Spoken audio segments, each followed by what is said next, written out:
Alright, good morning. I really shouldn't be making a video yet, and I put on tefillin, but daven when I get to work, I guess. I don't know, while I do other things.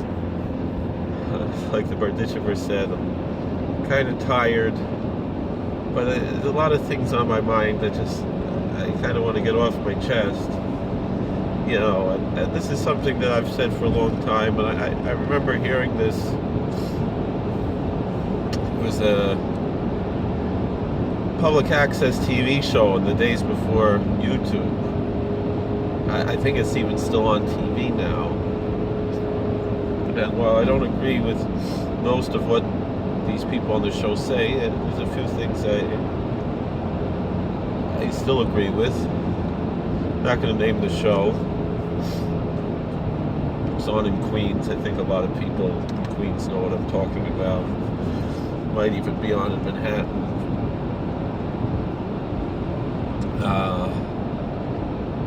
Kind of a crazy show, but it was interesting. You know, when I was a kid watching the show, you know, this was a big deal to us, and I wanted to have a public access show.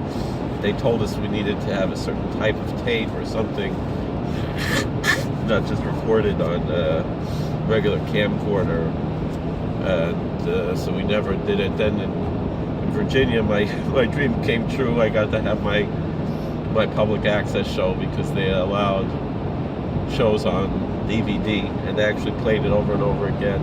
And I actually also had a live show, a call-in show. I have it on tape. I should transfer that.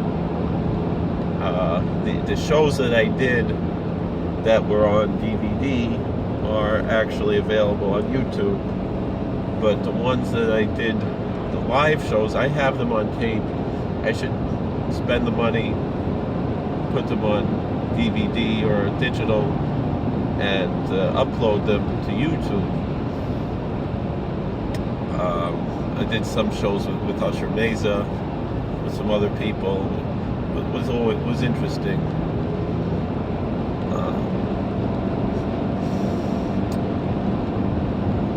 All that being said, what I really wanted to talk about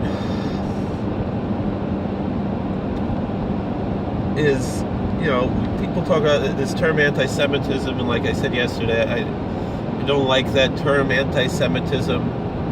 It's not a true term, because Judaism is a religion and not a race. I mean, people say, oh, and actually when you racialize Jewish identity, you're just giving in to the Nazis, because that's a Nazi ideology.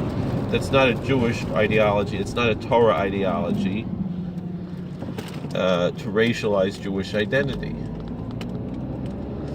In Judaism, a heretic loses his status as a Jew. He does not become a Gentile. So I guess it's a different, and I've spoken about this many times, it's a separate category of Yisrael Mumar, of a Jewish heretic,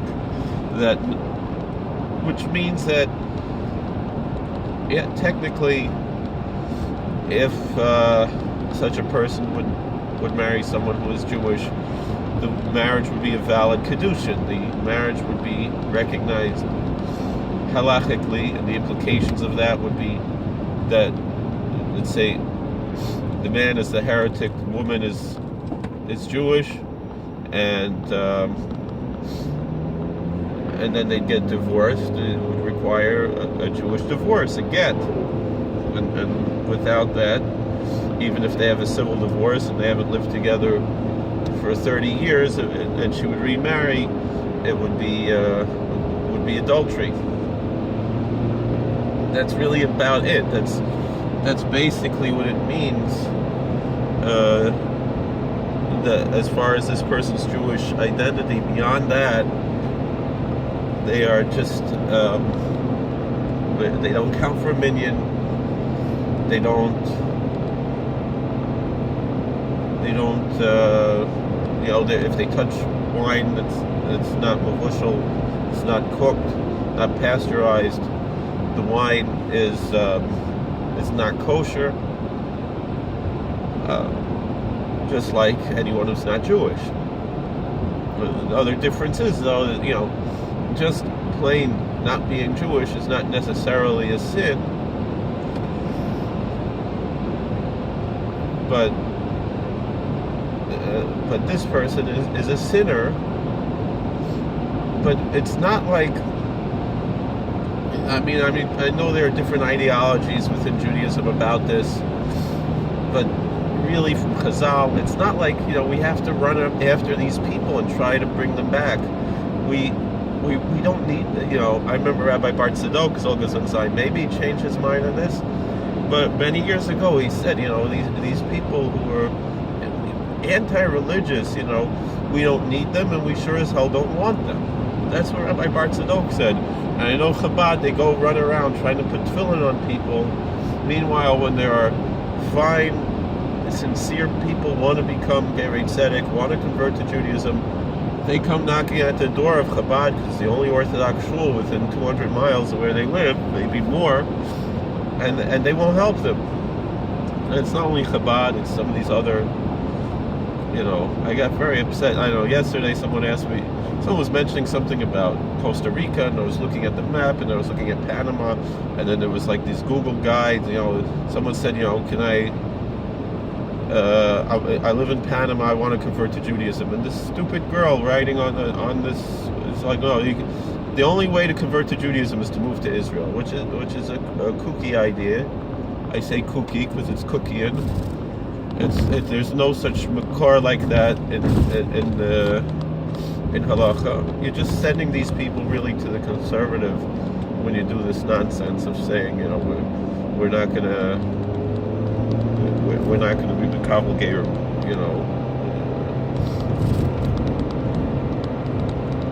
and giving in to the kookniks, to the rabbanut, which is all right. They're Orthodox Jews. They're not heretics in the halachic sense, but in the colloquial sense, there are other things we could say. The same way that the Sanzer Rav said that someone doesn't believe that the Rachaim HaKodesh is written Ruach HaKodesh is Apikoros and Kofer, it doesn't mean halachically that they're Apikoros. But obviously, it's not like their wine is Yain Nesach.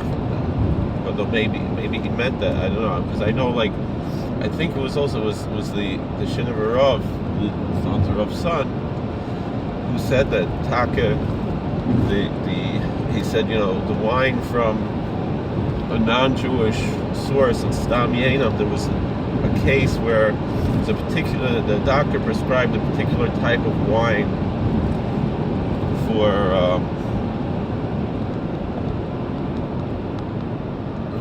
a refuah, and this particular type of wine was mostly available non-kosher, but very famous old Israeli wine company produced this type of wine in Israel that you would imagine that's kosher, coming from Israel, And the Shinover Rav actually said that the wine of the Gentiles is only a din of Stam Yenam.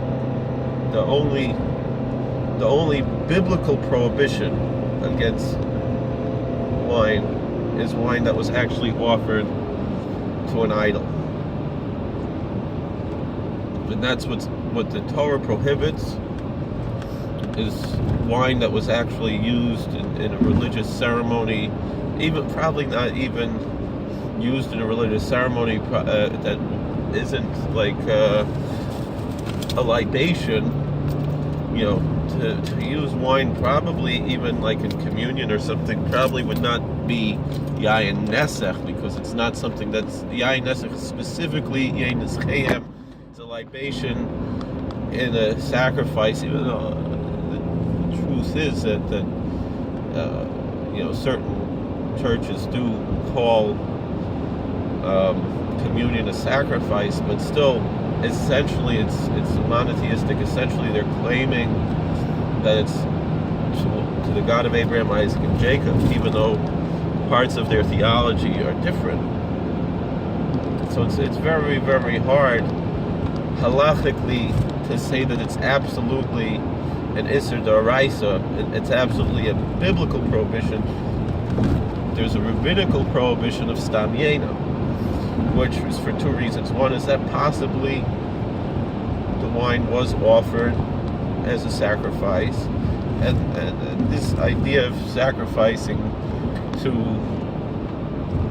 lesser pagan gods is a common practice in a lot of the neo-pagan practices. I mean, I've spoken to, in the institution where I work, there are a few Wiccans and a few professed Odinists, and what I've heard, there are a few other Odinists who didn't register themselves as Odinists. And one of the Odinists told me about, how they offer, when they eat their meals, they'll leave a little bit aside as an offering to their gods.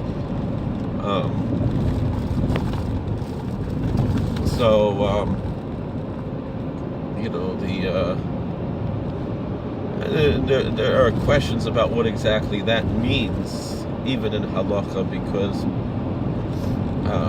another group that I work with in the institution where I work, that I work more extensively with, I don't work that much with the neo-pagans, but with the Native American groups, which are also, some of them are neo-native. They're not really, so authentic, but now we've engaged the services of I would say a little bit more of an authentic Native American chaplain who is doing a wonderful job, and we're very, very happy with his services.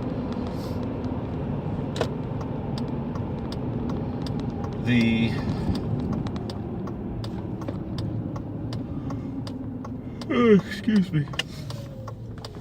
But the Native Americans, they told me they believe there's only one creator who surrounds all worlds, fills all worlds very much, and is present everywhere and in everything.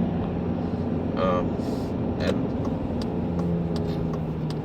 the respect that they show for the other creatures of the world, the other who they consider to be relations, which sounds Darwinian, and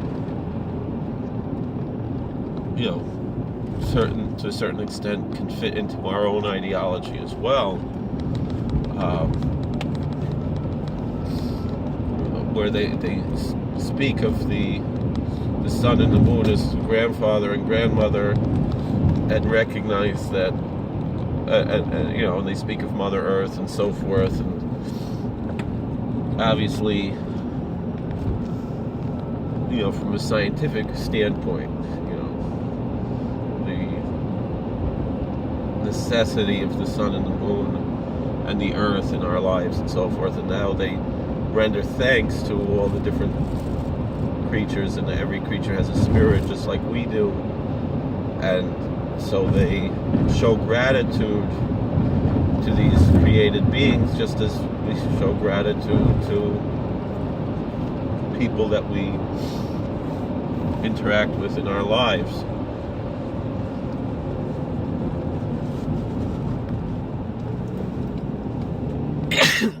And yet, they also, they'll drop a little bit of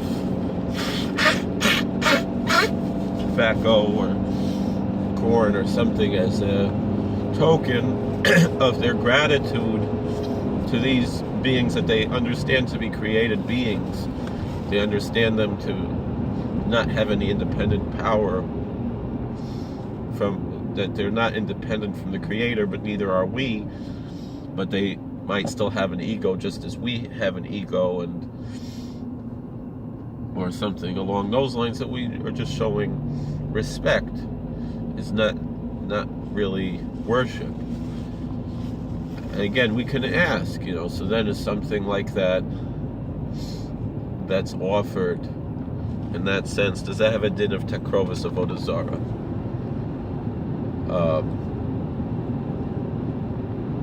But then again, the Isser of Takrovis Avodah Zarah, if it's something along those lines, could also be a din of Gezel, because it doesn't belong to us.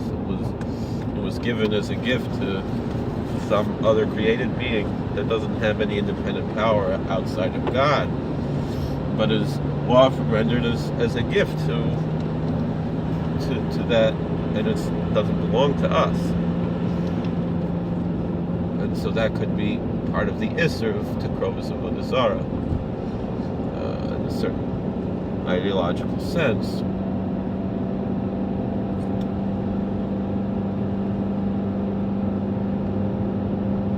But all of this being said, I wasn't planning to say this. I'll try to get to what I was actually planning to say, because I'm really surprised by the words that are coming out of my mouth right now.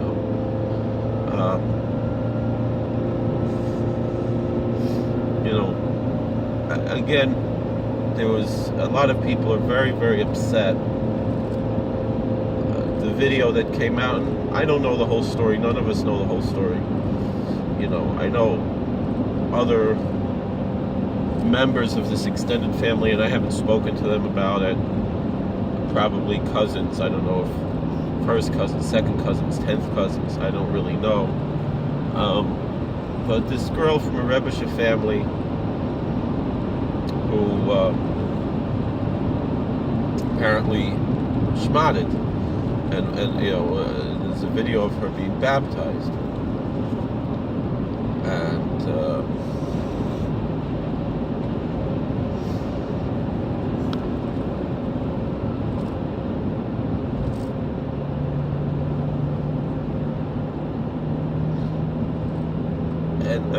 to be honest, like I said before, people are saying stupid things like, oh, look, Satmar has to rethink their anti-Zionist ideology, because look, and the thing is, Satmarov said many times, he's not afraid that the girls from his school will shmad, will become Christians, but he was afraid that they'll become modern, maybe even reform or conservative, because they were so far removed from any of the Gentile influences. And so he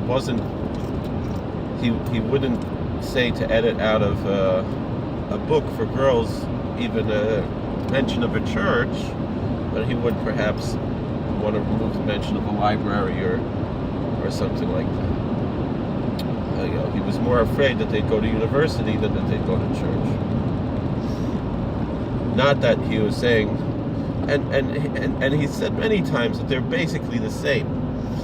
And the truth of the matter is although obviously what the Samarov was saying was that he wasn't worried because they were so far removed from that world, that just was never going to happen. But the truth of the matter is, the secular universities are much worse than even the worst churches. And in America today, we're not talking about, people are still hung up on, things that happened 500 years ago. And even though all the churches have come and asked forgiveness, and so many people in the Jewish community won't forgive, particularly from the radical Zionists, the racist Zionists, won't forgive. Whereas there is a certain point that we have to forgive them. It's not, and it wasn't the church that did the Holocaust. It was these Odinists. It was these neo-pagans. Hitler was not a Christian. Hitler wanted people to go back to worshiping the old Norse gods, and he was offended by Christianity because it was of Jewish origin. And yes, he used the church just in the same way that the Zionists used religious Judaism, because he knew that it would be too difficult to all of a sudden remove people from their faith. Just like the same thing, the Zionists understood why did they allow certain status quo things of Orthodox Judaism and allow the chief rabbinate of Israel to be Orthodox and so forth. They saw it, Ben Gurion saw this as a temporary thing.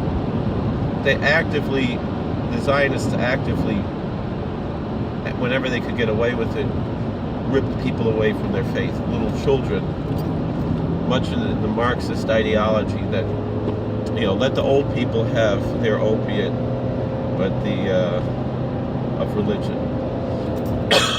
But the young people shouldn't be influenced by that, and that was very much the Zionist ideology, and they demonstrated that with the story of the Aldei Taimon, when they took away the Yemenite children, lied to their parents, tell the parents that their kids died, and then sold the kids to communist parents who cut off their payas and made them eat chazer and made them work on Shabbos. And, now many of these people are waking up and coming back, but this is what Israel did. They had an active, and the truth is coming out. I mean, even Netanyahu is showing that this is true. He's admitting that this is what happened and trying to make amends for this horrible crime that the state of Israel committed, which is really a lesser crime compared to all the Jews that have died in the wars and terrorism that Israel has instigated. I mean, who asked them to go there? And yet, still people are blaming Christianity for the Holocaust? Are you kidding me? Yes, certain aspects of the church, they were afraid, but there were many Christians who protected and saved Jews at the risk of their own lives. The churches were under attack just as much as the synagogues were in Nazi Germany.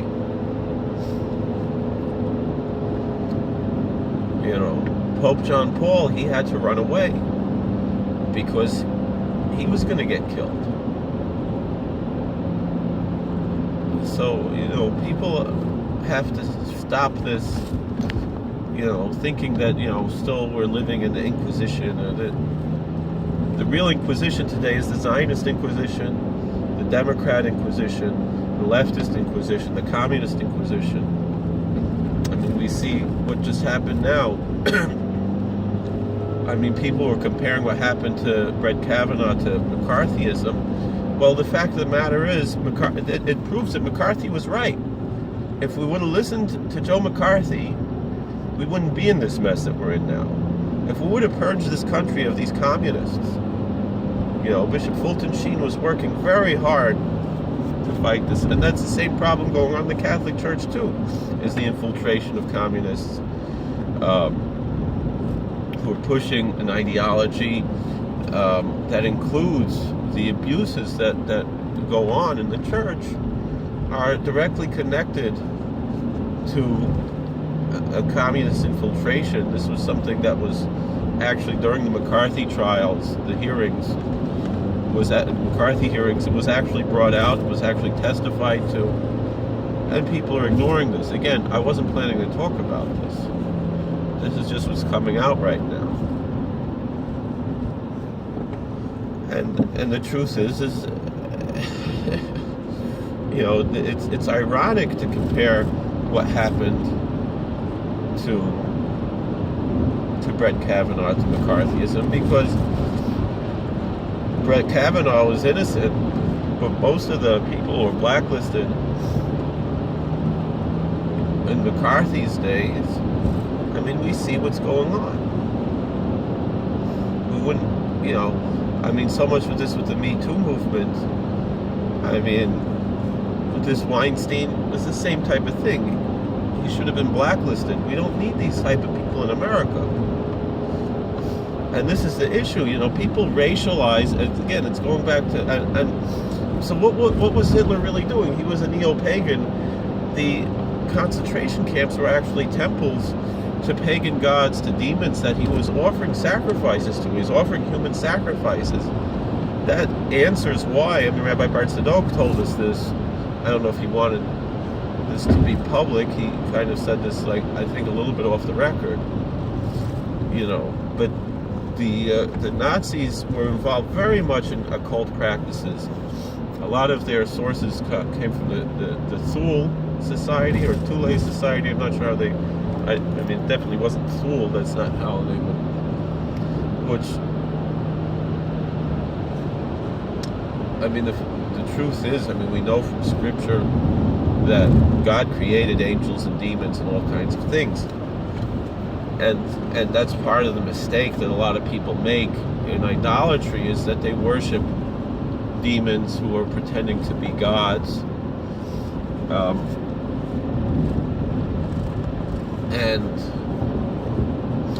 One of the practices that even to today many neo-pagans practice is to constantly have smoke going up. And in the concentration camps, the smokestacks never stopped. This was not just a means of disposing of bodies. This was actually a pagan ritual that was offering this blood sacrifice of these innocent people, particularly Jews, because of the holiness of the souls of the pious religious Jews, and even the potential holiness of the non-religious Jews who should be religious, should have been religious. And even their blood was deemed by these demons as, because where do demons have their source of food? It's from human energy. They see us more or less as cattle. And so that's why, so much human desires are connected to energy, and they also feed off, to a certain extent, our bodily fluids. I know it sounds, like a kooky thing of from Dr. Strangelove and the guy who was talking about his precious bodily fluids. And I'm not somebody who is pious enough to talk about these types of things, but the truth of the matter is, and I'm ashamed to talk about these things, but the truth of the matter is that the Kabbalah teaches us that that's where demons draw their energy, and it's like quite often, demonic influences in our lives, not necessarily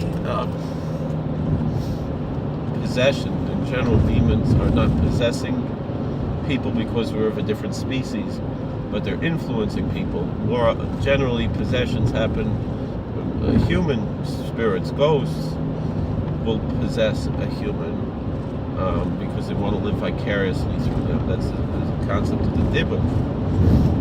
But occasionally, the level of influence that a demon can have over a human borderlines on possession, and sometimes could actually, depends on the source of where that demon came from. There are demons that were originally human souls. There are different types. There's a whole demonology and angelology. There are different species of demons and angels and extraterrestrial beings and so forth. But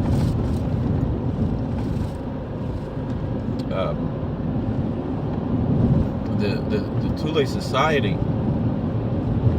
which was the occult origins of the Nazi Party, it would seem they had some interaction with some kind of a interdimensional or extraterrestrial force that requested a blood sacrifice, and that's really why they continue this. That's why during the war, historians wondered, why did Hitler spend money that could have been used in the war effort to kill human beings in the concentration camps? And it wasn't only Jews. There were just as many non-Jews who were murdered as Jews were murdered. in the camps, and obviously more in the war itself. And quite often, a lot of these wars, even other countries also seek to develop their, meaning it's the belief is that this will strengthen, and perhaps it's the communication that they receive from these beings. It's not just a blind faith, but it's something that they believe because they were told this by these actual beings that God actually created, just like He created us, and they live in their own societies. They're not all evil. But they mostly don't have any interest in interacting with human beings. But the ones that do generally are the criminal element who are trying to take advantage of the human beings.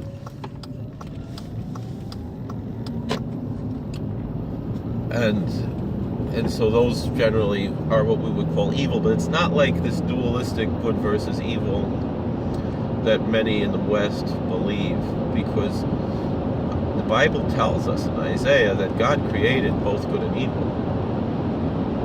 Yotzer or v'rei choshech, Yotzer tov v'rei zara.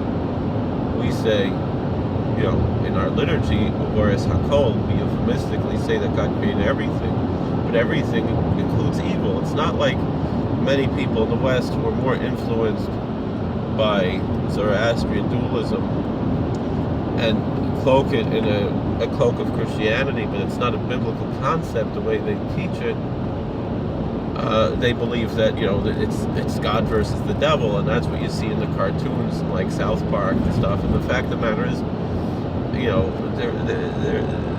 there is Satan. Satan is one of God's angels. We read in the book of Job. You hear Christians say, well, that was before the fall of Lucifer, which they cite Isaiah as well, but they've created a whole mythology around the fall of Lucifer that has no biblical basis. This is something I've discussed before. Biblically speaking, the Satan is one of, and it's always written Ha-Satan, the Satan. Satan means Lasitno. This is used as a verb in the Bible, like in the narrative of Balaam and the donkey. It says that the angel stood with the sword to block, and Balaam couldn't see the angel, and the donkey saw the angel. And it's said that the angel stood Lasitno. And there's different ways that could be translated, but it's to oppose him, to stand in his way. And if we look at how the Satan is described in Job, he's basically a prosecuting attorney, which, dealing with institutionalized people, I often say it's not hard to imagine that the prosecuting attorney is the devil.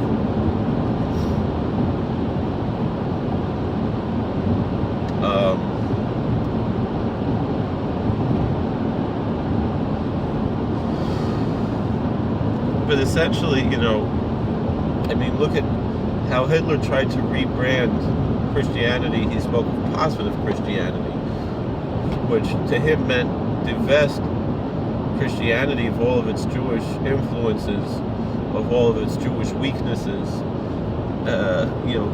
turn the other cheek, get rid of the Ten Commandments. And really then there's no Christianity there,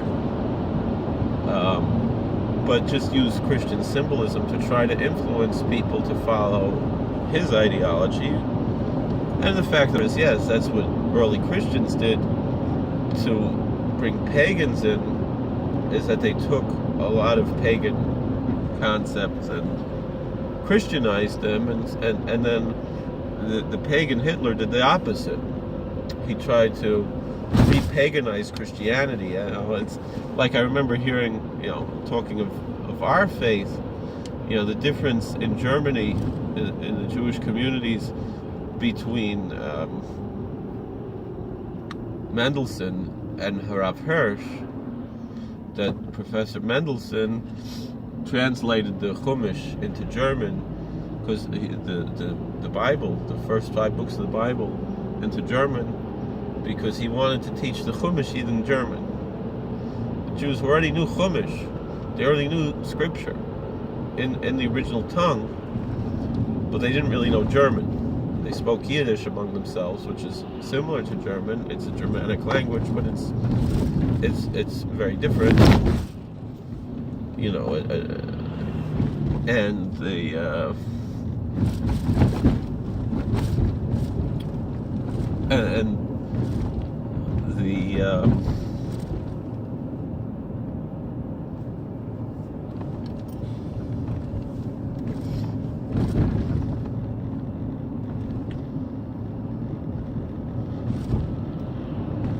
and then Harav Hirsch,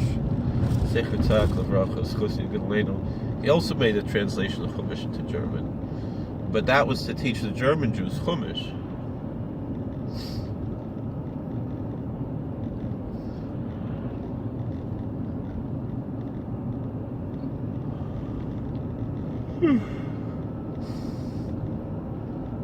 Right?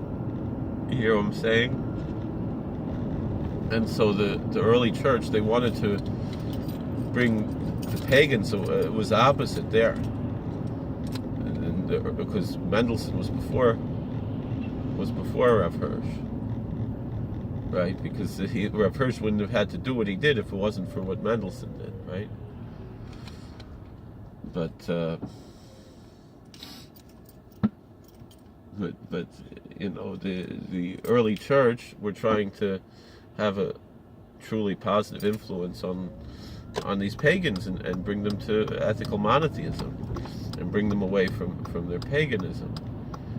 And I mean, even today, many modern forms of paganism have ethics and morals that were influenced by Christianity that come from Judaism. You know, which is a positive, not in the Nazi sense of positive, but a truly positive development. That, you know, we're actually, that the world is actually positive. That you know, it's the story goes, you know, the influence that British colonialism had on the world was extremely positive. You know, the story goes was that it was a British general or governor or something. He said something along the lines to a Hindu priest. He said, you know, we respect your traditions and your beliefs and your practices, and we ask that you just show us the same respect. We're not trying to convert you. We're not trying to take you away from your gods. But that being said, we respect your tradition of burning widows. And we ask only that you respect our tradition of hanging men who burn widows, who kill innocent women. and widow burning all but disappeared in India because of that. And I think we can agree, still having respect. It didn't mean India suddenly became Christian, although Christianity has existed in India for centuries. You know, long before, you know, there are millions and millions of Christians, Orthodox Christians who have been there for 1,000 years in India, long before England came to India. But it's not that India had to give up their gods, but they did have to give up their practices that don't fit into modern society. And we've done the same thing. I'm talking in Orthodox Judaism. There are many things, even though we hold on to certain things that I know a lot of people don't like, and I personally hold on to those things, but we don't practice polygamy, in most communities. We don't allow children to get married in any community. I mean, the youngest maybe is 16, 17, that in certain communities that there will be marriage, but generally it's two 16-year-olds getting married, and if the state doesn't allow that, the state doesn't allow it.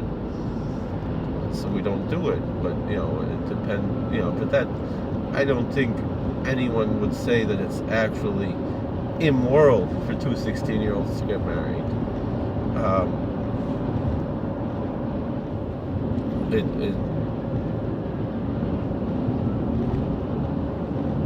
I think part of it is, in Judaism, we don't frown on divorce as much, but we do frown on,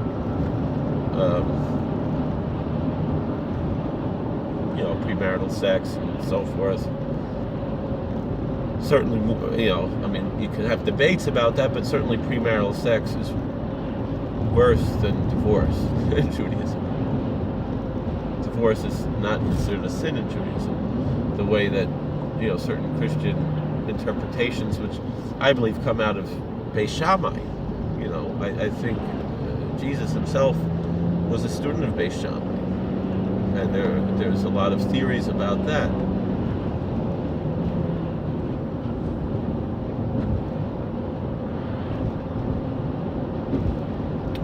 But if the Mishnah, there's a Mishnah that sounds like it comes right out of Matthew 19 or Mark 15.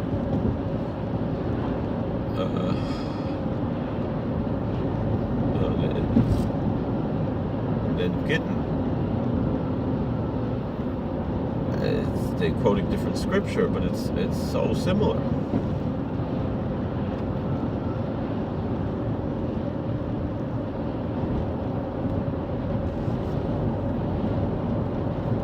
But the fact is, we paskin like Beis Shammai. I mean, we paskin like Beis Hillel. Hillel v'lo Shammai. When Mashiach comes, we'll paskin like Beis Shammai. But anyway, certain things have developed. There's the mythos and logos in religion, and how things develop and so forth. We can't go on and on about this. I have to learn. I have things to do.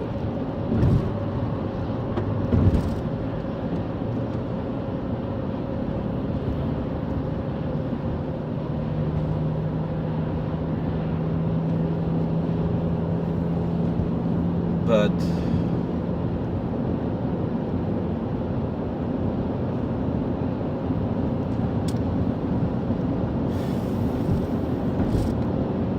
up to tomorrow today. Make sure I know where I'm up to. 41. Aleph. This is what I really want to say, and if you made it this far, then you finally, I'll say, all of the attacks on Christianity in the world today, we'll colloquially use the word antisemitism. That's the real antisemitism. Because all the things that the left hates about Christianity are Jewish, are right out of Leviticus, or Exodus, or Deuteronomy, or Genesis, or Numbers, or that's what's really going on in the world. And what's really going on in the world is so many people on the left are indeed pagans, whether they're worshiping themselves or they're worshiping nature or whatever it is. And again, we can't fight City Hall. We can't change the whole world. We can't change people's beliefs and their faith. But we can expect people to live within the society,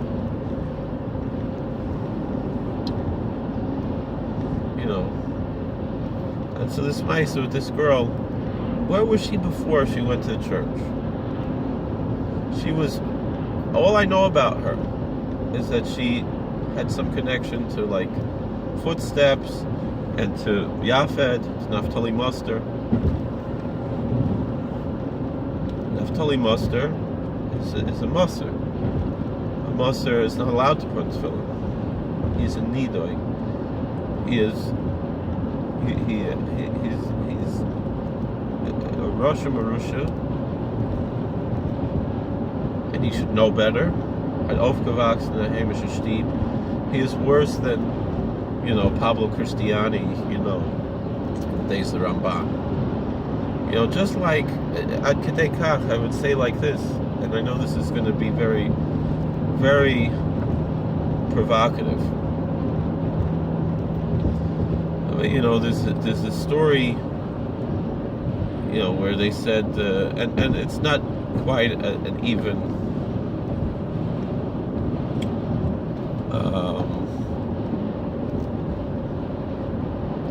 comparison,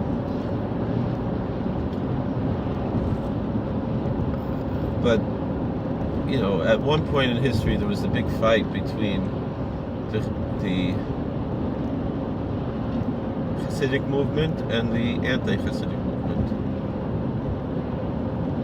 and they asked the Chavetz Chaim why this came to an end, and he said, you could talk about a case where there was a very wealthy father-in-law. In Judaism, we don't mix meat and milk. So there was a very wealthy father-in-law, and he had two sons-in-law, and one was a vegetarian, but he ate milk, he ate dairy foods, and one he ate meat, but he was lactose intolerant, right? So the father-in-law, he was so wealthy, he built two homes for the Milchige family and the Fleischige family. So they shouldn't mix meat and milk, right? He lost his business, and it turned out in the end all they had to eat were potatoes. And yet still the Milchige family were eating by themselves, and the Fleischige family were eating by themselves. All they were eating were potatoes, which is parv, which is neither meat or dairy. So eventually they realized, we could sit together. And so the Chavetz Chaim said that, in the old days, there was much more spiritual richness in the Hasidim and in the Misnagdim. And today, we're all one. We're only eating potatoes, so we can all sit together. And we still have our differences, but our similarities are more important than our differences. But the real history, which the Chavetz Chaim also spoke about, was that we have a common enemy in the Haskalah, and so instead of fighting in this divide and conquer that the Haskalah, that the left is making against us, we have to unify. We have to unite, even if we disagree, because we have a common enemy and common goals. We both believe in God. We both believe that the Torah is the word of God. We both believe that we have to keep halacha. And so we have differences in customs and certain differences, very minor differences in ideology, that for the most part, most people don't even think about anymore. It's not even on our radar.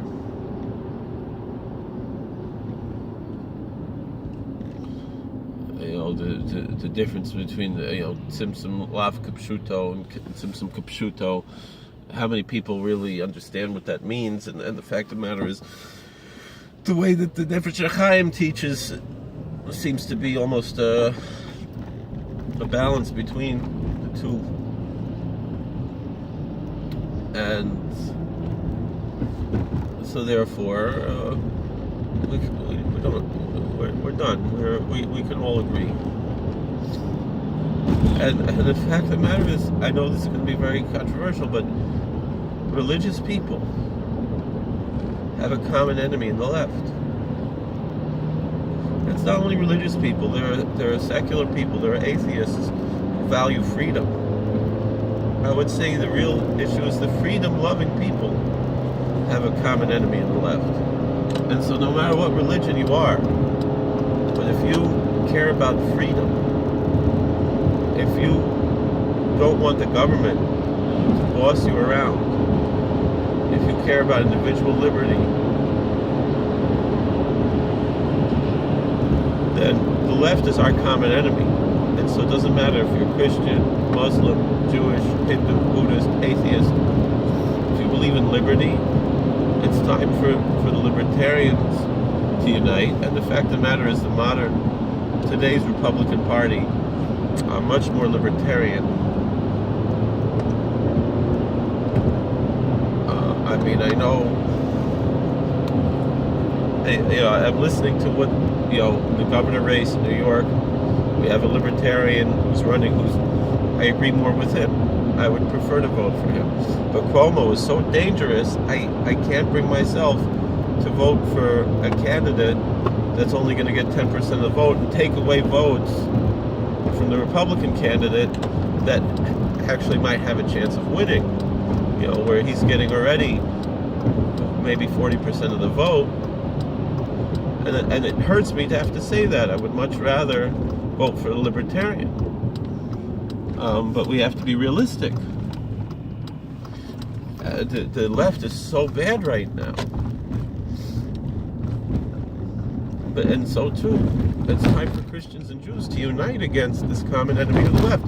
Because just like people like Naftali Muster want to close down our yeshivas and our synagogues and everything, they want to close down your churches too, and your mosques and everything else. We have a common enemy in the left, and we have to unite against the left. And the fact of the matter is that there has been a leftist infiltration into the right, a very small one. They call it the alt-right, but it's insignificant. These people barely exist. And they're really leftists if you look at their ideology. This was a really crazy video. Thank you for watching. God bless. Please like, share, and subscribe, comment, and we'll see you later. Take care.